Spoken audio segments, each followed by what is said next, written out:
दही ब्रेड बनवण्यासाठी एका बाउलमध्ये दही घ्यायचं, ते चांगलं फेटून घ्यायचं. नंतर त्यामध्ये जिरा पावडर, चवीनुसार मीठ, मिरची पावडर, हळद आणि थोडीशी कोथिंबीर टाकून मिक्स करून घ्यायचं.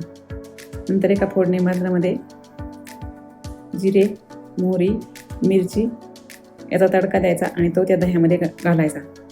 पुन्हा एकदा चांगला मिक्स करून घ्यायचा. तव्याला तोपर्यंत तेल लावून घ्यायचं आणि ब्रेड दह्यामध्ये दोन्ही बाजूनी बुडवून घ्यायचा. एक बाजू अगोदर भाजून घ्यायची, नंतर दुसऱ्या बाजूवर तेल लावायचं आणि ती बाजू पलटून घ्यायची.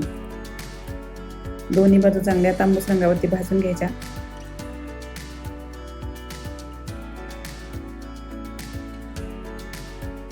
एका ताटामध्ये ब्रेड पसरून घ्यायचे, त्यावरती कांदा बसवून घ्यायचा.